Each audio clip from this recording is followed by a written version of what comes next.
Good morning, everybody. Michael here, back in the office. Appreciate you rocking with me. It's Wednesday morning. I only got one order going out today, but it's a pretty good one.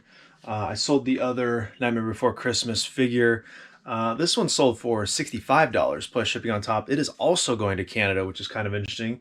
So what, $15 into about $115 on those two figures. So really happy with that. It's definitely something probably you're not going to come across very often, but definitely something to look out for. In hindsight, I wonder if I was the only one on global shipping, and not that there's a way to tell that I'm aware of, other than, I guess, changing your location and trying to see if you can buy it. But it occurred to me with those two figures that one thing I probably, and I'm not worried about it because I like the sales, I like having the cash flow come through. I'm happy with huge profit like that. That's not a problem.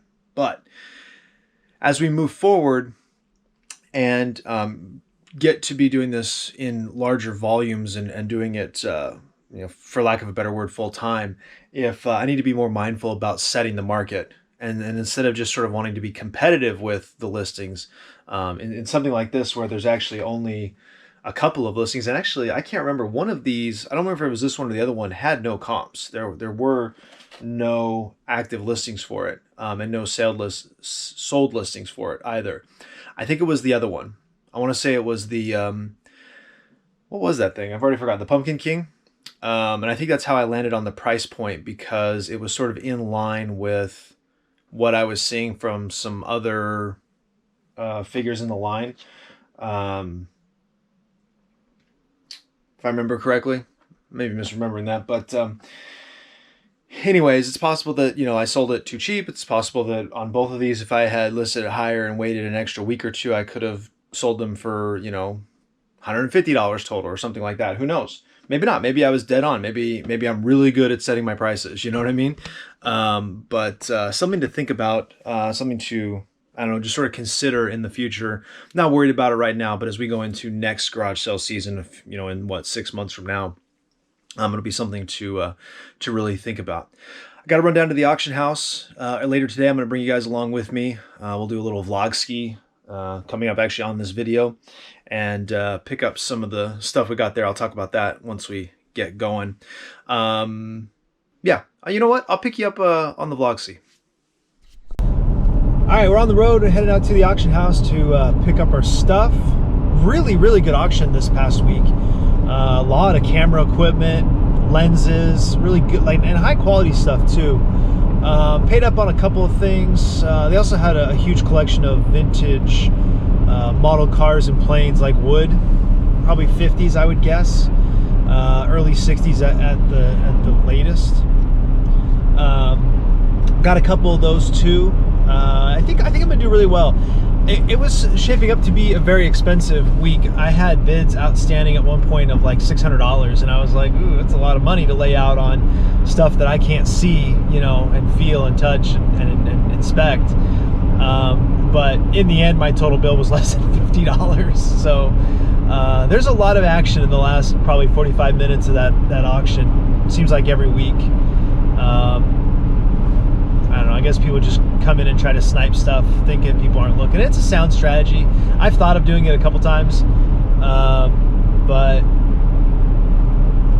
it can backfire on a lot of stuff, because if you put in a minimum bid, most things start at $2.50, and then it goes up in $2.50 increments. So if you put in a bid for $2.50 in the beginning,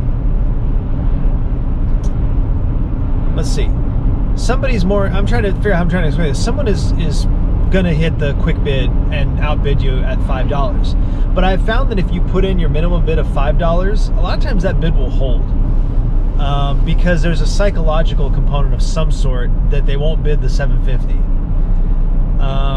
And I think that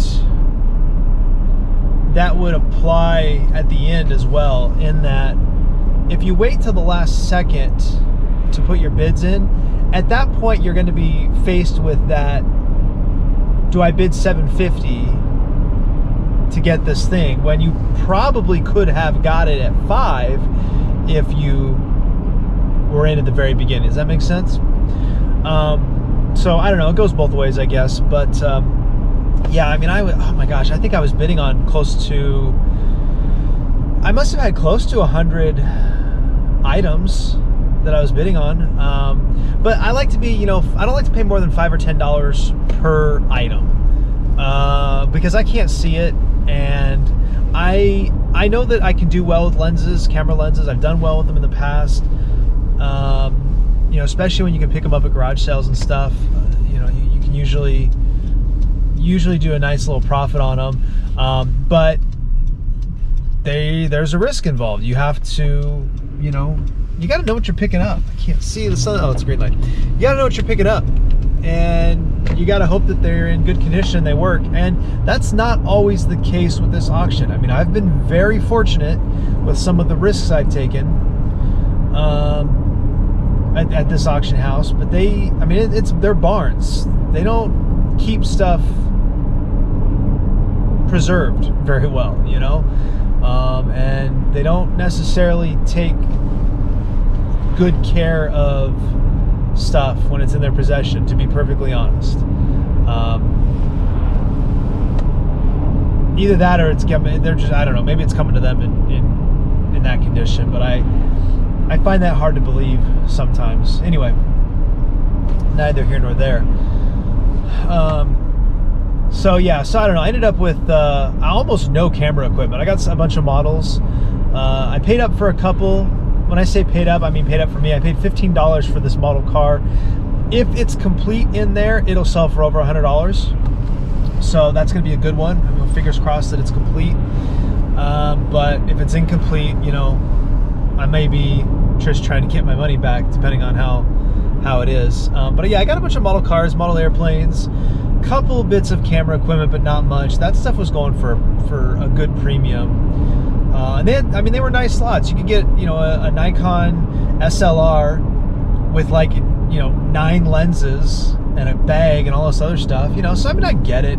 If you're into photography, there were great deals to be had. Some people got some amazing bargains on a retail perspective, but there just wasn't enough left for me to resell. It's literally an hour from the start of this video, when I was boxing up Santa Jack. Kind of played myself a little bit on that one. I was able to send the Pumpkin King for first class. Santa Jack must have weighed like a tenth of an ounce, or even upwards of an ounce more. Sorry, did I say that right? Santa Jack must have been like up to an ounce more than the Pumpkin King, because I got it just under for first class, and Santa Jack I couldn't get under a pound to save my life. I mean, I resized like 3 boxes trying to make it happen, and I just kept coming up just short and nothing else to take off. So I had to pay up for priority. There was just nothing I could do. So that cost me a little bit. Paid a couple extra bucks out of pocket to do that. One thing I did notice this morning when we were talking about it is that it's sold via promoted listing, which brings up another point. I have changed my business model. My new listings going up do not have best offer attached to them any longer. I started to remove best offer from like all of my other listings, but I decided to just leave it because, every once in a while I get an offer that's, basically $5 off the asking price, and what it amounts to is free shipping, and I'm fine with those. I'm fine taking those deals. But by and large, we're not going to be doing best offer on our newer listings. We'll start rolling those in after like 90 or even 120 days. And what I've done is I've done a 3% promotion on everything in my store. In hindsight, I should have been doing this from the beginning. This should have been my business model from day one, but there was a psychological aversion to me to pay percentage points to eBay above and beyond what I'm already paying. But and I guess also because there's no guarantee that it results in a sale, right?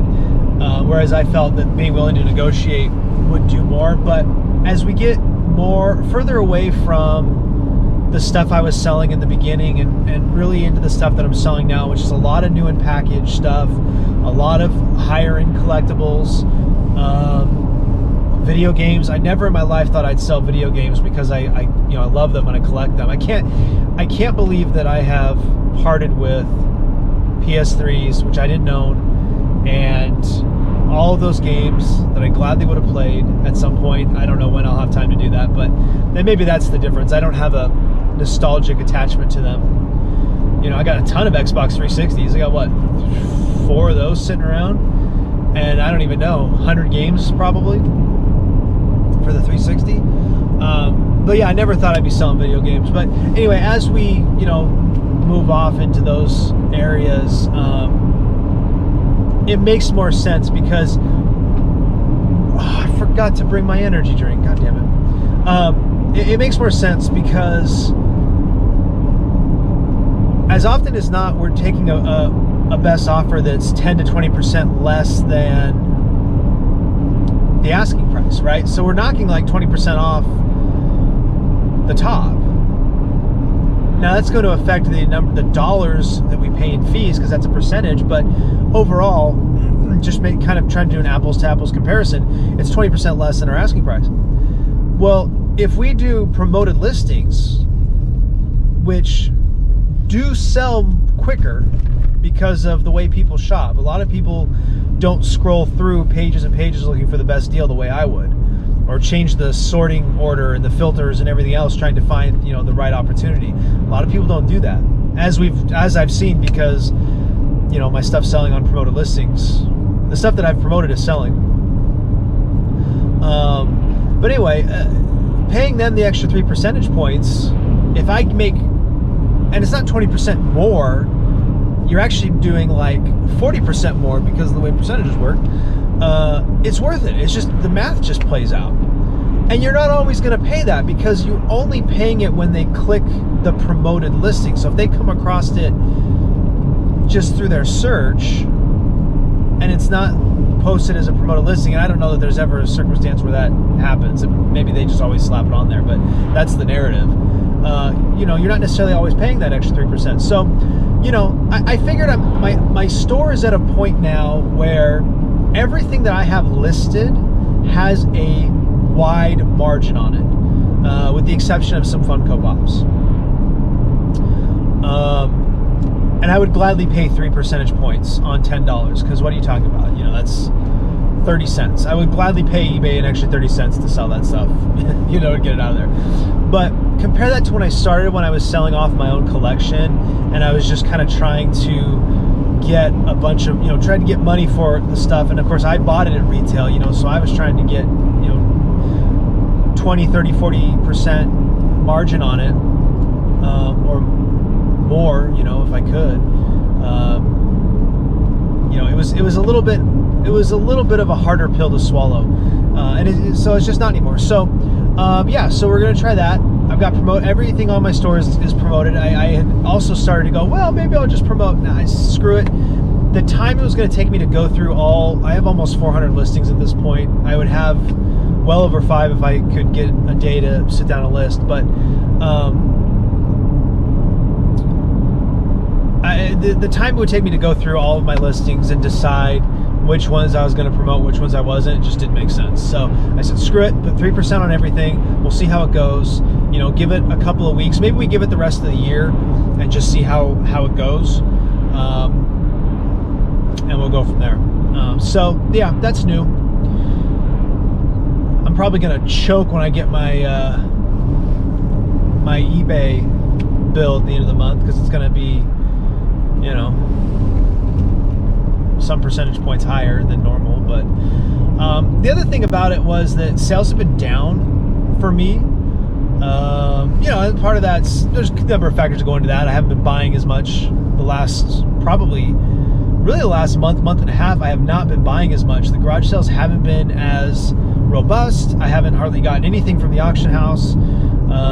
So I just haven't had as much to sell, new stuff, but also, things like Prime Day was going, and I got Best Buy sent me their Black Friday or pre Black Friday. It's freaking the middle of October, and we're talking about pre Black Friday already. So, and frankly, I think that the economy in general is a lot softer than what we're sort of pretending that it is. I think that there's a lot of uncertainty at this point. And I think that eBay was abnormally robust because of stimulus money and expectations of additional stimulus and things that didn't pan out. So I think that there's a lot of factors going into that. No one of them is the answer, but they're all playing a role, and they're all sort of compounding on each other. You know, if there was any one less, like if I could do my listing, I think I'd probably still be doing okay. And if I'd been able to acquire inventory at the same rate that I had over the summer, I'd probably not even notice a drop off. And in fact, when I look at eBay's metrics, I'm actually over the last 30 days, I'm 0.3% above the 30 days before that. Now, I think that is based on dollars, so a lot of that comes down to having higher end items that sell. But you know, I'm still like, I feel like it's dropped off because I'm not shipping as many items. But when I look at the metrics, it's actually on par. It's like it's negligible. It's a rounding error. That's something I have to check myself on like the RVA Flips Facebook page, and I'm also on the eBay, I don't know, thrifting and sourcing or something Facebook page.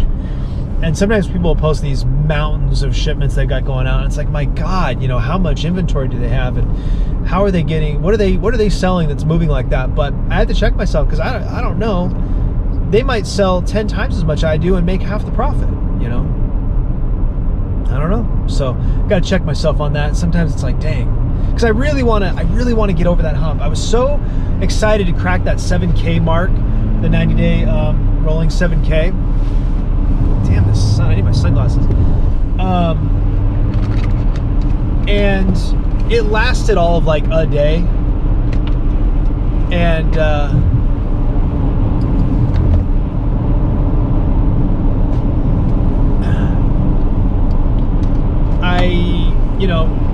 I didn't have a couple of big days, and you know, a couple big days fell off. I'm floating right around like 6,700, 6,800, so I'm like, I'm right there. But I really want to crack that 10K 90-day mark. You know, that's an arbitrary milestone, but it's one that I've set for myself. That puts me at, you know, $3,300 gross sales a month, and even after all of my costs and fees and stuff, that still puts me probably around $2,500 free and clear a month. Not enough to replace my current income by a long shot, but enough that that's real money. $2,500 a month is real money. Okay, you know, $500 a month is real money. Don't get it twisted, but I really want to cross that milestone. I figure I need to cross like 10K a month in order to be at a point where I can say, okay, let's throw caution to the wind and go full time. I'm ready to go full time, like at a moment's notice, but I'm not going to quit my job, although I almost did yesterday because I was pissed off. But I'm not going to quit my job and go full time right now. Like, if my contract ends, if they say, never mind, we're not extending you any further, I'm ready to go. I'm ready to make that jump and make that transition. And, you know, within a couple of months, I would probably be at it, you know, giving it full-time attention. Now, keep in mind, I'm going to have to go hit, like, the thrift stores hard all winter. I can't just be, you know, futzing around waiting for stuff to sell. I'm going to have to go out and source, and I'm going to have to do some traveling. I'm going to have to go to the other side of the water.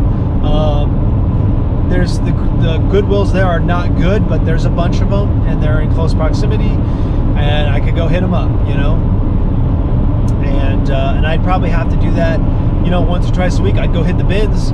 I'd make that trek. The bins with traffic is probably an hour each way, maybe more depending on the time of day. Probably an hour and a half if I was trying to time it up for when they open each each way, you know, and that would be an all-day excursion to go do that. But I would have to do that. But my point is that I'm in a position where I can make that leap if I needed to, but not going to make it by choice at this stage. So anyway, that's just the update on that. All right, I'm going to tap out. We'll pick you back up here when we get home, and I'll show you everything we picked up. All right, hopefully this works. I'm trying something a little different here with the camera setup, but I want to show you what I picked up. And I'm going to have to do some research on a lot of this stuff because I don't even know what some of this stuff is exactly, especially this camera stuff. But I picked up this Spiratone tel extender. And, okay, so part of the problem was I couldn't really tell from the pictures which components I had, but basically what I have are these two... this on here the right way. These two telephoto lenses of sorts. So I paid. I think I didn't pay much for these. I think I paid. Matter of fact, here, let's grab the sheet. I'll tell you exactly what I paid. Okay, I paid $2.50 for these. I think. Oh, maybe this goes on here. No, I think that this should be about $30 right here. Possibly more. It was really hard to tell. I'm gonna have to look at model numbers because there was a couple different ones that were going for upwards of 100. So I'm not really sure, but they're telephoto lenses, made in Japan, high quality. I think seems like they are, and yeah, they look to be in really good shape. Actually, sorry, I was just looking at them because you can't really tell from the pictures, but yeah, they look to be in really good shape. So regardless, we're not into them for hardly anything, so we'll definitely be able to make a little bit of money on that. And we got this this leather case. The strap is broken off of it, but that should add to it as well. It'll also make it easier to ship. So I'll just put it right in the case, bubble wrap it. Good to go. So pick that up. I guess that was all I got camera related, because now I'm thinking this is not camera related. First of all, hey, I got another tub, Rubbermaid tub. These are multimeters. I think they're just standard, yeah. But I didn't pay much for these either. I paid like $5, I think. Yeah, $5 for both of these. I got this cool vintage Radio Shack book. Probably lot this together. This should actually probably add a good bit of value. Lotted together, it's probably not worth anything on its own. But, yeah, the copyright on it's 1994. Second edition. And then these... they're just regular multimeters, but they're Radio Shack brand. Vintage. Check the battery compartment here. Oh, crystal clean. Love that. I actually thought they were light meters when I bid on them. I didn't look closely, and then I realized that they were multimeters. But they should do pretty well. When I was looking them up, it looks like they sell for... well, this one sells for probably about $10, and then this one goes for upwards of $30 or $40. Oh, there's something else in here. There's like a little pedometer in here. Sorry, this one also from Radio Shack, right? Yeah. This one sells for, yeah, 30 or 40, I think. Again, it was hard to tell from the pictures, but I'm pretty sure it does. So we'll do some more research on those. We've got the model numbers now to be easier to look up. I didn't pay. Is this on? Is this working? Hold on, I think I'm getting resistance here. Oh, no, I'm not. This isn't even plugged in. Okay, I don't know. the meter was flopping back and forth. That must have just been shaking it. But, oh, we got a couple of fuses that at least go to the other one. So that's in there too. But, yeah, I don't know. I was just bidding on stuff, to be perfectly honest. Something different. So pick those up for cheap. Not mad about that. And then, I don't know, this is a pedometer. It's called the Clicker. From Abbott. Well, it doesn't look like the picture, that's for sure. And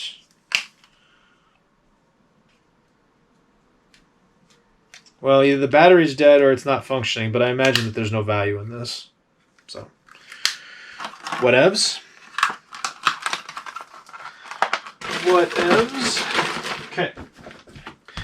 So yeah, this ended up being the only piece of camera equipment we got, which is really, kind of frustrating, kind of disappointing, because we forgot to put the book in here, because we had so much that we were looking at, and we ended up not getting any of it, so it kind of sucks. But let's go over to the model planes and stuff that we got. So here's the good one. This is the one that I paid up for, $15 for this. It's a Electra. Is this the one? Yeah. Electra high-speed Sportster. And stickers are new. Labeled. This is brand new. Still in. The little bits are still in the package. But yeah, it's a wood, like a slot car, I guess. Wheels. But yeah, it's all there. So this is going to go for over $100. Box is in great shape too. Really, really nice shape. So this is going to be a big win. Big win. This one item will pay for everything, and I'll probably actually price it above that because the box is in such great condition. This is I'm so excited about that, because I was really nervous that it wasn't complete. I'm not going to take all these out. I just want to kind of look at that one because that was the big one. I don't know. Jet plane of some sort. Again, these are all just like little wood, little balsa wood type models. This box not in great shape, but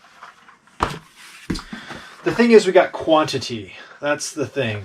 Like I said earlier, even though it may not be worth anything or worth a lot, the sheer quantity of all of them. I don't even know what this is. What is shaped? Oh, it's a dirt track race car. It's on the end there. The sheer quantity of them is going to go a long way. I don't know. This box is destroyed though, so probably not a lot of value there. Another airplane. Another airplane. Again, this box is damaged. So, and then we got, I don't know, a couple more. And then the other thing was I got, 5 of these, I think? 1, 2, 3, yeah, 5 of these. So, that'll be a multi-unit listing. We'll look up the value. We'll list them individually. But they operate off of a rubber band. These are all brand new. Well, this one's brand new anyway. Presumably they all are. So, should be some good value there. So, pretty happy with that. We spent 50 bucks. We know that's going to be at least 100. Let's just assume 10. 1, 2, 3, 4, 5, 6, 7, 8, 9, 10, 11, 12. So let's just say $200 on the models on average. Let's say we'll be conservative, say another $20 on the multimeters, and we'll say 20 bucks on this just for the sake of argument, this teleextender thing. And so that puts us at what, 250? Being conservative. So 50 bucks into 250 bucks. Not bad at all. Appreciate you guys hanging with me on this one. I know it was a long one. Like, subscribe, share, comment down below. I'll see you next time.